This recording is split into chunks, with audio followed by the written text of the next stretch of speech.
This podcast is part of E2C Network, where we share the whole Auburn experience. Hello and welcome to War Horses, the only college equestrian podcast that was blown away by a certain orange and blue performance this weekend. I'm your host, Auburn Elvis. Let's talk about some college equestrian. Well, the fall is coming to a close rapidly. In a few weeks here, we're going to be in the winter break, but we had some action this weekend, so let's jump right into it with some meet recaps.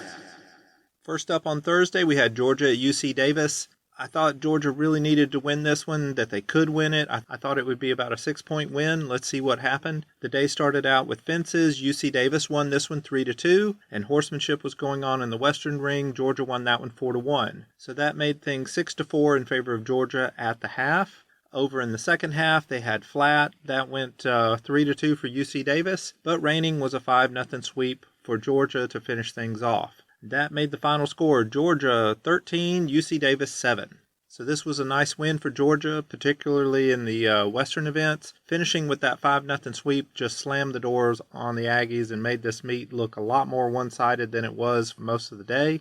Now UC Davis had their chance, but they couldn't quite keep up with the visitors. The Aggies have looked very one-dimensional this season. They've surrendered most of their points in the Western discipline, and that kind of continued on Thursday. They're going to have to find more Western points if they want to rebound the rest of the season. Over we'll go to Friday. We have Lynchburg at Centenary. I'll begin things by saying good job to Centenary for hosting this one. It wasn't too long ago that we had basically Sweetbriar, Lynchburg, and maybe one or two other teams doing all the hosting. Now we've got some of these smaller schools doing the hosting, and that's just great to see. Well, fences started off 3-2 for Centenary, so right there out of the gate, the home team's looking good against the defending national champs. But next up in the second half, we had the flat event. Lynchburg won this one 3-2. That made the final score a 5-5 tie, and when they went to the tiebreaker, Lynchburg barely got the win there with 757 points to Centenary's 752. So 5 points separated the winner from the loser there in that one. Centenary basically made just a few more mistakes on the flat than Lynchburg did. Otherwise, they would have gotten a very big victory. But as it is, they can still take the solace in knowing that they rode step for step with the three-time defending national champs on that day. For Lynchburg, there was a time when they would have expected to get a big win against anybody with ease, but as we're seeing, nothing is coming easy for anybody this season. But a road win is still a reason to celebrate, and this was a good one for them. Next meet, we go back over to California, Georgia at Fresno State. I thought this one was going to be a little bit tougher for the Bulldogs. Let's see how it went. Fences was 3-2 for Georgia, and horsemanship went 2-0 for Georgia, so they had a lot of ties there. That made the halftime score 5-2 for Georgia. So the Bulldogs were in control. Well, the Georgia Bulldogs were in control at the half on the road. In the second half, they had the flat. Georgia won that one 3-2. And then in reining, Fresno State finally got the better of an event. They won that one 3-2. That made the final score Georgia 10, Fresno State 5. Georgia gets another good road win here, and this one was even more impressive than the one the day before. Fresno State is a better team than UC Davis, so jumping out to a big lead like Georgia did, that's a very nice way to start off for them, and then they just kept it rolling to the rest of the day. For Fresno State, it probably hurts to drop another home meet like this. A lot of that early season momentum that they had has stalled now, so they're really going to need to start getting some upsets if they want to get an invitation to Ocala in April. Over we go to Saturday now. We've got Baylor at SMU. Again, it didn't hold out a lot of hope for Baylor on the road against a really good SMU team. Let's see how things went. Fences started off. That went 3-2 for SMU. Horsemanship was also going on over in the Western Ring. SMU won that one 4-0. So at the half, we had a 7-2 lead for SMU. Mustangs in control, kind of as expected. Over we go to the second half. Flat went first. SMU got the 3-1 win there, and then they finished that up with a 5-0 win in reining. So the final score was SMU 15, Baylor 3. So Baylor got 3 points in the jumping seat, didn't get anything over in the Western. Not great. And like I always say, if you win each of the individual events, then you're going to win the whole meet at least, like 60% of the time, maybe more, I don't know. But SMU proved that again on Saturday. They established a lead early, and then they just poured it on and ended up winning this one even more than what we expected. So SMU continues to show that they are one of the top teams in the nation. For Baylor, they did keep things close in the jumping seat, which is something that they couldn't do that even last season. So there has been some improvement, but to get shut out in an entire discipline is not good enough to beat the good teams. Even though this was on the road, you would have expected them to get a couple of points. They didn't do that, so they've still got some room to improve. Now let's look at Bridgewater at Centenary.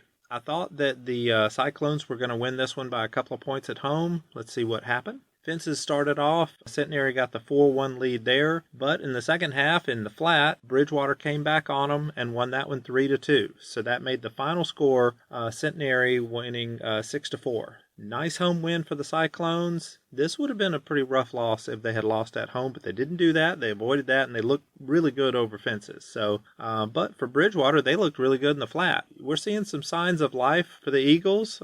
They won a majority of those flat points. That's definitely something they can build off of as they go forward into the season. All right, one more meet to look at on Saturday. That was Texas A&M at Auburn. This was the meet of the week, number 1 versus number 2. How would this go? Well, I thought that A&M was probably the only team in the nation that's good enough to beat Auburn at home. When we did the pre-meet favorites, when the lineups came out, everything looked almost dead even. A&M actually didn't have quite as many question marks as Auburn did, so it looked like it was going to be neck and neck. Things started out in the flat. That went 3-1 for Auburn. Raining was going on over in the Western Ring, and that went 3-2 for Texas A&M. So at the half, Auburn had the slight lead, 5-4. Everything was looking close, just as the favorites had predicted. And yeah, folks were probably getting a little bit worried. Now Auburn did get about 1.5 points better than the stats predicted, so it was still close, but it wasn't a comfortable lead by any stretch of the imagination. Then the second half,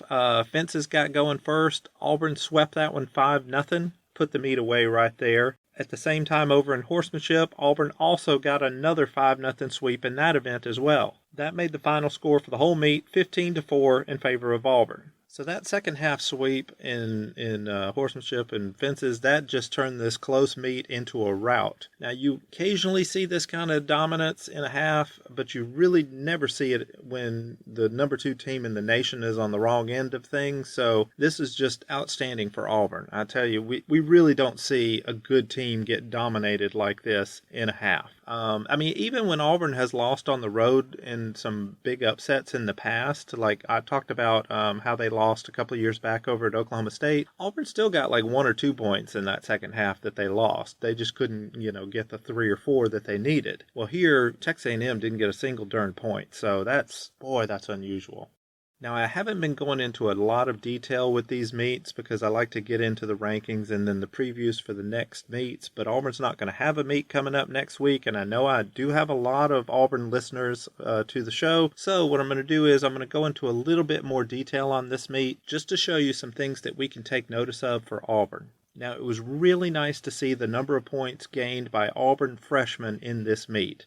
In fences, Eve Westfall, she's a freshman. She beat a fifth-year senior who averages winning just a little bit better than 50% of her meets, so Eve got that point. Freshman Kate Haggerty, she beat a junior who averages winning over 60% of her rides in fences, so good job to Kate. Over on the flat, Sadie Burkott beat a senior over at Texas A&M who averages winning about 55% of her points in the flat, so good job to Sadie. In horsemanship, freshman Abby Eady won her first start ever. She defeated a Texas A&M senior who averages winning about 56% of the time. And in reining, Michelle Fumagalli, she continues to have a great freshman campaign. She defeated her Aggie opponent as well. So a third of Auburn's points on Saturday came from freshmen, and all were against more experienced A&M riders. And I'll also point out that if Auburn had not gotten those 5 points, if they had flipped the other way, that would have changed the final score to a 10-9 Auburn nail-biter win instead of the 15-4 that we saw. And that's actually pretty close to what the stats predicted. Now, going into the season, the hopes for Auburn fans was that the young riders were really going to step up and start getting some points. We've seen that happen with other teams like SMU, and to see it happening here with Auburn, it means that the Tigers are maintaining their place among the top teams in the sport, which, given how last season went, there was a little bit of a fear that maybe Auburn was slipping from the ranks of those elite teams in college equestrian, but we can kind of see now that that has not happened. Good job to Coach Braswell and her staff. Things seem to be going very well on the plains.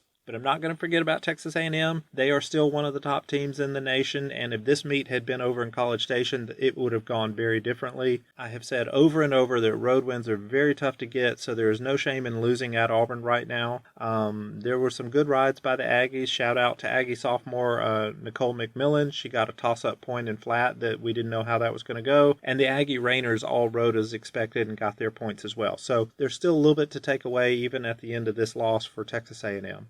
All right, last meet of the week on Sunday, Sacred Heart at Dartmouth. I thought this would be a big upset if the Pioneers could get this one on the road at Dartmouth. I didn't hold out a lot of hope. So yeah, let's see how things went. I don't have the individual event numbers here, but I'll just tell you, it ended up in a 5-5 tie with Dartmouth barely getting the tiebreaker win. They won 808 points to 804 for Sacred Heart. So man, this was a nail biter to see Sacred Heart do this on the road against Dartmouth, a team that's undefeated, the only undefeated single discipline team. This was really impressive. So nobody expected this. Good job, Pioneers. Even in the defeat, good job here. So that's all of this week's meets. Now let's take a look at the official Auburn Elvis College Equestrian rankings. There are no changes in the dual discipline rankings this week. Everything went almost as expected, so didn't really have any reason to move anybody up or down. Number 1 is Auburn. The Tigers are 6-0. They're 2-0 in the SEC. They're the only undefeated team right now in college equestrian, and as we said, they're winning with a good mix of veteran and younger talent. Number 2 is Texas A&M. The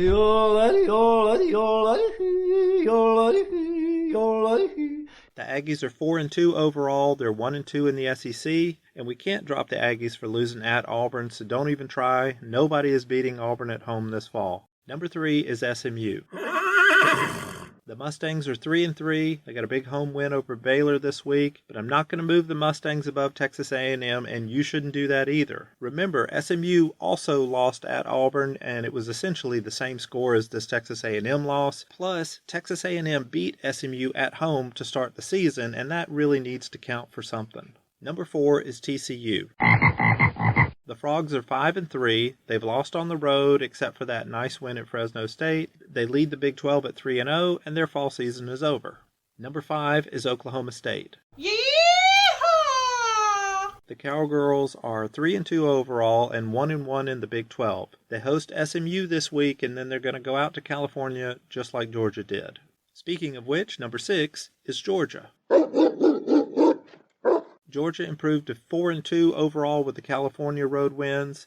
They would be right up there with Auburn and the good Texas teams if only they hadn't gotten those 2 home losses to TCU and SMU to start the season off. I know a bunch of y'all really want the Bulldogs to be higher than the Cowgirls right now, but let's just wait and see what Oklahoma State does in these next 2 weeks. Right now, the Bulldogs' home losses are just too unforgivable, but I will add that Georgia is tied at 2-0 with Auburn in the SEC standings right now, so no matter what happens in 2 weeks when they host Auburn, they're going to go into the winter break either first or second in the conference, which is pretty good. Number 7 is Baylor.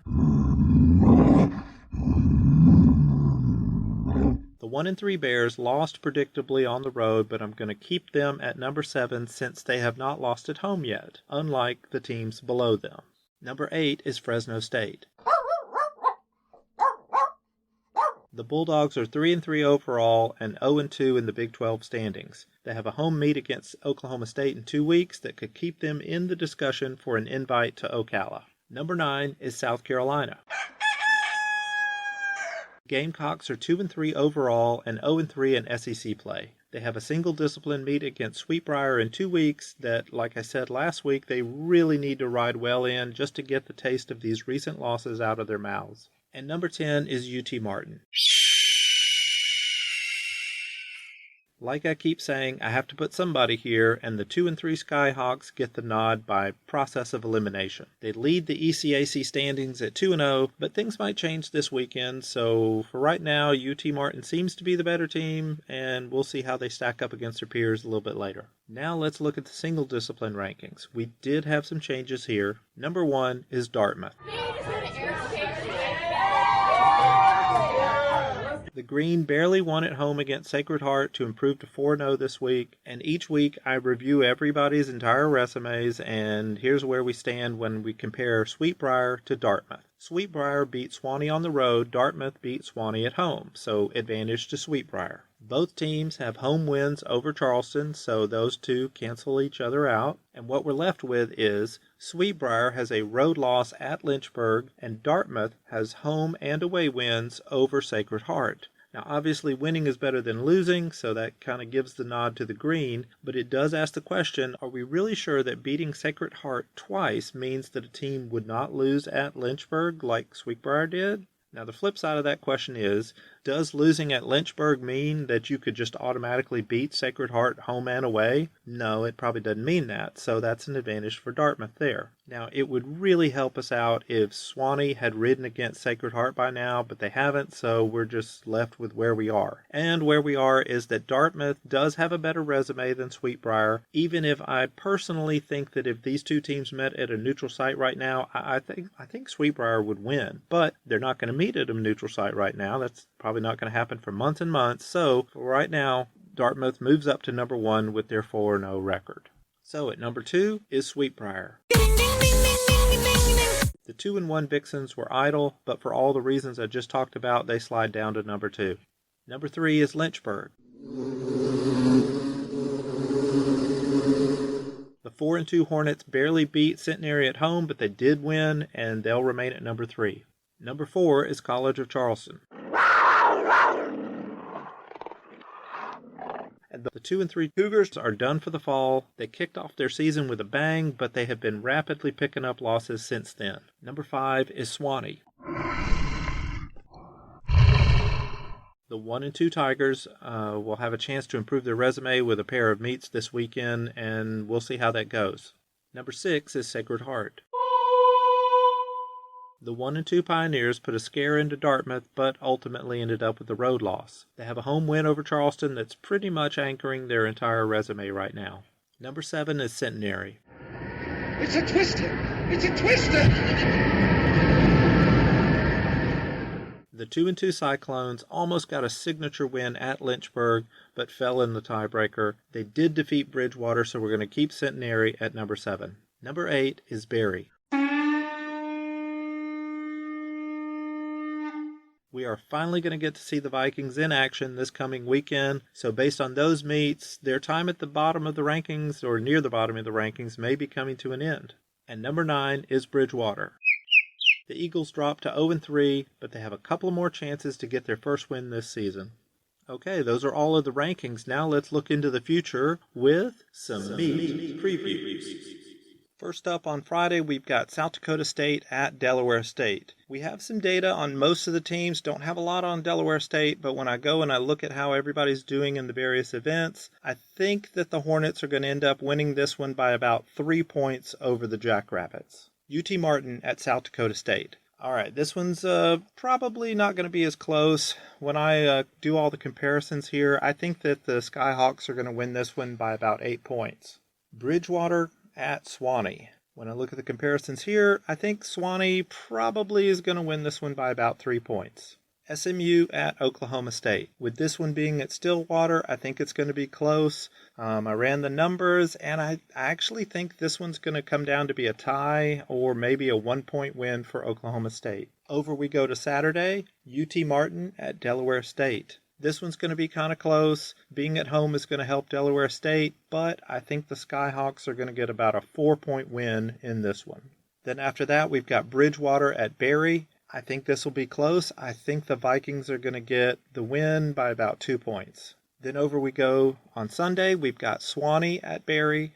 I think Swanee wins this one by a point based on the stats, but I wouldn't be surprised if the Vikings get the win.